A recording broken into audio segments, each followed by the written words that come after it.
Hey everybody, back again, video number 13, instructional videos. So I'm tackling a pretty big topic this morning. Today's topic is called Buddhism and simulation theory. So this is a super deep topic, and I think what my contention is today is that Tantric Buddhism is a style it relies on a certain similarity to simulation theory, and I'll explain how that is. So first of all, most people don't know about Tantric Buddhism at all, and they have no idea what it's about, and they generally think it's the opposite. Whenever people hear the word Tantra, they're like, oh, this is porno sex shit. And I'm like, dude, you have no fucking idea what you're talking about. Basically, Tantra incorporates all aspects of human life, good, bad, indifferent. No matter what you do, that's the whole thing. The whole point of Tantra is a web that combines every aspect of life, and it weaves all these different techniques together. Okay, so so in Tantra, all the sex shit and things that people think about, the hilarious thing is the joke's on them. That kind of Buddhism is only taught to what's considered basically like animals, people that are so dumb that they can't learn words or like actually practice the teachings, so they just have sex because that grabs their attention. That's the whole thing. The point of it's about attention and focus and maintaining a single pointed awareness on something, right? So if you're a dumb dog and you don't understand, like you have a dog dick for a brain, like you can't do anything else. So in a way that's good because they're reaching out to every segment of society to try and give them a teaching. But my point is, that's like 1% or less of Tantra, dude. It has nothing to do with it. And I'm gonna explain all about what Tantra really is right now. Okay, so first of all, we're talking about simulation theory. Now, in Tantra, like you have a daily practice, okay? This is called a sadhana. And a sadhana is a Sanskrit word that means a method of accomplishment, right? And it's related to the word siddha or siddhi and Siddhartha Buddha.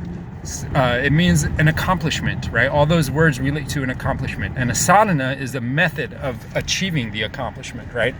So a sadhana is like basically a daily practice. So how does this get into simulation theory? Okay, well, the daily practice is essentially to refine all your sense faculties and your mind. They're called indriyas in Sanskrit. So like all your sight, your vision, your hearing, everything, these are indriyas. They're powers of awareness that focus on different type of sensory object, right? And in this Vedic system, you have the sixth sense, which is a sense of imagination that kind of weaves together all the other senses, right? So like if you're going to imagine being somewhere, you imagine someone you love, like you know really well, you can smell them, you can hear the sound of their voice and their laughter, and you can see the lines on their face, and you have a multi-sensory immersive experience of their being, in essence, right? So basically this is what it is. It's an immersive experience, right? And so Buddhism in essence has this really trippy philosophy where there's called the Vajradhatu, and the Vajradhatu is timeless, changeless, and indestructible, and it pervades the reality that we have. So gradually through the process of this sadhana, what you're trying to do is make it so that you can be simultaneously aware of this atemporal Vajra, indestructible immortality world, as well as being aware of the temporal world that we now exist in that has time and aging and impermanence, right? So in the Vajradhatu lives all these Vajra beings, and in essence you could think of it as the ultimate refinement of every soul's essence ends up in the Vajradhatu. Like at the end of the road, when your karma is all exhausted, like through hell realms or through Deva realms or however you exhaust your karma, you know, at a point it's completely ends, and ultimately, inevitably, every being reaches a state of Buddhahood. It's just a question of how much time and suffering you have to go through, right? And so then there's what's called the Vajra path, which is like a lightning bolt. It's instantaneous, it's so fast, and it's indestructible. Nothing can obstruct its motion. It's perfect, you know what I mean? So basically, when you're doing the Vajrayana sadhana, you're trying to develop this type of clarity and awareness. So basically what you so it's all about visualization. So you offer this puja, and it's a visual, not only physical, but you can do it just in the mental visualization. So what you're doing is you imagine all these offerings to the deity, right, that correspond to our senses, right? So there's 6 indriyas or sense powers, right, including the imagination. and the rest of the 5. So then you have these 6 lokas, right? 6 worlds or realms of all these different types of existence, right? And in a way, if you think about a 3-dimensional spatial matrix, you have 6 extremes of direction: front, back, left, right, up, down. 6, right? So I'm tripping out on this. But basically, what you do is you're perfecting these senses. Like, your goal is to become a Vajra being, like a bodhisattva that has perfect wisdom, you know what I mean? And perfect skillfulness in all methods of activity, right? So in order to do that, you have to purify your sense faculties completely, and you have to see reality exactly as it is, with no delusion. And if you do that, everything you do will be perfectly successful and almost effortless. Like, it's just naturally partaking of this flow of energy that moves through all time and space, right? And so this is the theory, right? And in theory, like, every type of clairvoyance is achieved through this method. You know, in Buddhism, it's often described as like this clear crystal, right? Like a Vajra is like an indestructible gemstone of perfect clarity, right? So it has no obscurations. It has nothing to cloud or filter or color the light that shines in it, or the images that are seen in it are perfectly lucid and clear, right? So this is the state that you're trying to get to. But once you enter into that state, it's like this weird quantum coherence field with the informational field that pervades all reality. So by ceasing all the mind loops and thought loops of your own consciousness, your mind becomes perfectly crystalline and transparent like a jewel.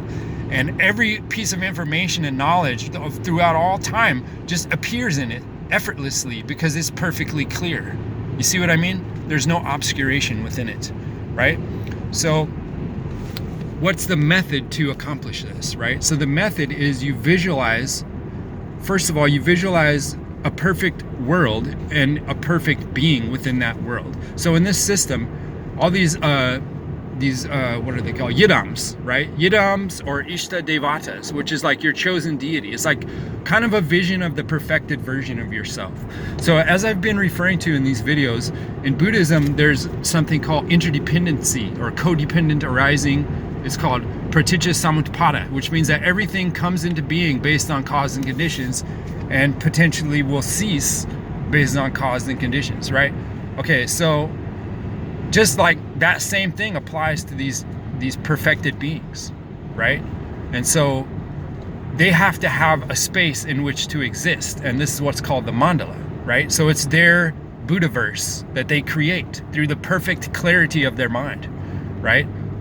And so it's like a celestial palace, or this perfect world, right? So in this world, it exists in a state of non-duality, which means within and without, like internal and external, self and other, it's all just these mirror images, man. So you have, every deity has this mantra and a bija, like a seed vibration. So they emanate the vibration of this bija, and it emanates their Buddhaverse. It emanates this perfect womb of existence that gives rise to this divine being's state, okay?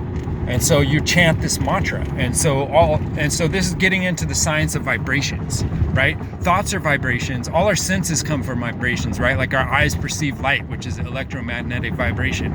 Our ears perceive sound, which is electromagnetic vibration, right? Our sense of touch perceives temperature, which is a vibration. Okay, you're trying to get what I'm into? And then everything that passes through our senses is passing through electricity in our nerve cells, which again is this periodistic vibration of frequencies, right? So everything, our perception, we don't really have any experience of reality independent of perception. Like, we may have intuition, but even that in turn can only express itself and communicate to us in terms of our senses and things that we've perceived in the past and present, right? So basically, all these vibrations are the mediator between the external world and the internal world. So what happens if you can biohack your vibrations? You can change your breath rate. That's pranayama. That's basic in Buddhism. And all forms of yoga have pranayama, right? Breath control, energy control.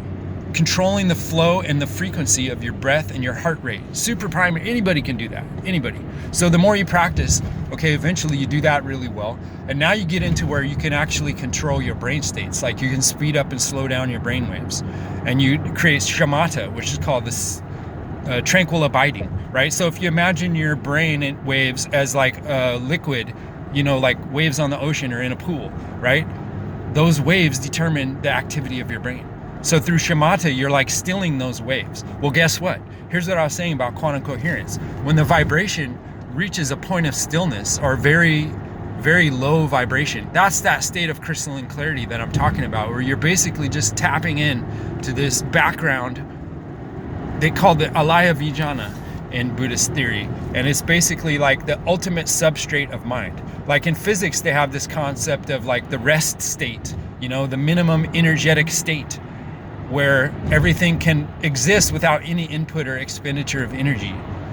And so this has some similarities to a quantum coherence field, right? So when your mind reaches a state of silence and stillness and clarity, right, everything can flow into it. Like whatever you want to know, whatever you attach your mind to through samadhi, you basically become it. You become at one with it. So this is clairvoyance, clairaudience, clairsentience, etc. You know what I mean? And this is how you get past life recall and all that stuff. But most importantly, in the initial phases, the biggest thing you want is empathy. You want to be able to relate to other people and other animals and energy and whatever's around you. You want to be open to it and sense it, because everything you do that is interdependent upon your surroundings, right? So you need to vibe to it. You need to relate to it and understand it and how the energy flow around you is moving. And that's what's going to allow you to be successful in your actions and to not expend energy, because you just can rely on the energy that's already present and the motion that's already happening, right? Okay, so back to the sadhana, you're getting beyond the barrier of duality between inner and outer, self and other. And it's through this vibration. So you're chanting this mantra and you're basically visualizing the seed or the core of this vibration emanating inside you in your heart, etc. There's theoretically, in the Tantra yoga, it's like all the meridians, all energy pathways in the body contain Sanskrit syllables, or Brahmi syllables, or they use a lot, the Siddham scripts. So it's these little syllables, man, and that's vibrating through your energy channels and your mind, right? So you got internal and external vibrations, and that, how do they move in between inner and outer? Well, you vibrate, like your breath moves and your larynx vibrates and your lungs resonate and your sinus cavities resonate with this vibration. So that's the inner aspect.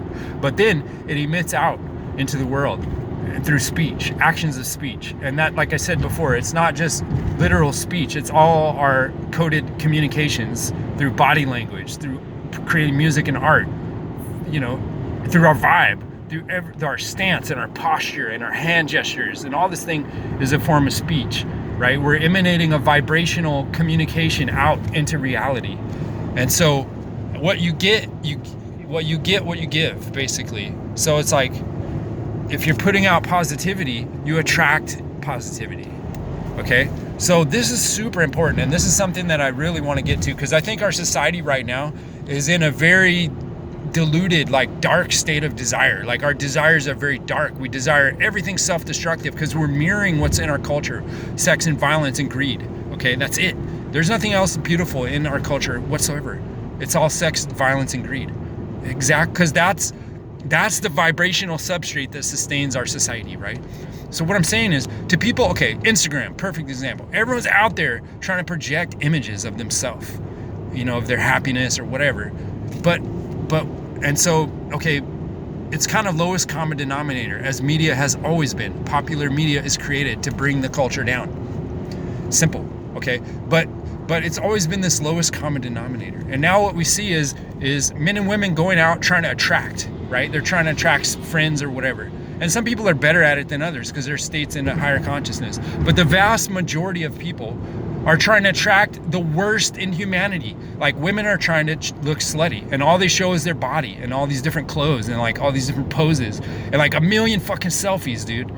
And it's like, what kind of person is that going to attract? It's going to attract a shallow narcissist who sees you as an object for their sexual gratification and wants to dispose of you as soon as they nut. or whatever the case is. They have a use for you as an object, right? And so that's what you're attracting by presenting yourself as an object and a commodity of desire. Or like for anybody, males and females, like if they go out and they're like, oh, look at the stuff I bought, look at my new clothes, look at my new car, look at my new fucking bracelet, look at blah blah blah blah blah, like always presenting these objects, right? That's emitting and attracting a materialistic vibration. So these men and women who are projecting these super low vibrational things out there, which is a majority of everybody does it. They try to be sexy, right? It's like, what are you attracting with that?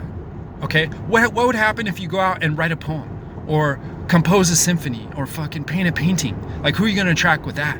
You can emit such a higher vibration than just being a commodity slave consumer, dude.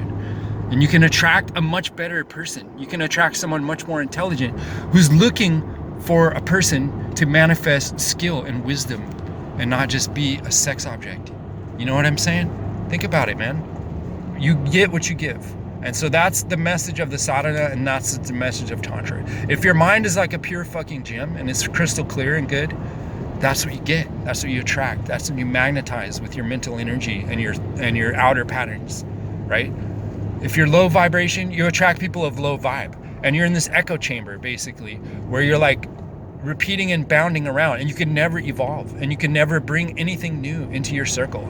And you're just in the dumbest of the dumb, and you're trying to fit in with them forever. And they show you what they value, and they give you likes and clicks and shares, and they're showing, oh, we value you because you're just like us. You're a low grade consumer narcissist who only sees your own self as a sex object. This is sad to me. This is so sad. Everyone has the potential of being a divine wisdom being and bringing benefit and bliss to everyone around them, but they don't do it. So that's sad to me.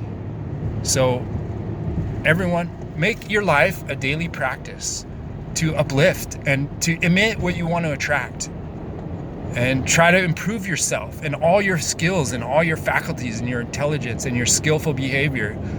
It's all about improving every day, making effort. Like lifting weights makes you stronger, right? Being kind makes you better at kindness. Being creative and intelligent and learning makes you smarter and have a better memory and have a better mental vocabulary of ideas in your mind. So this is what we should all be striving for, and that's how we're going to build a better world for everybody. If you work on it and you gradually imagine this existence, it comes into being. That's how reality works. But most people are diluted and false, and they're just repeating the corrupt patterns that culture provides to them. And so they just replicate the crap society of violence, sex, and greed. So stop. Do something different. Practice a different type of reality, and it will come to be. Simple, right? Think about it.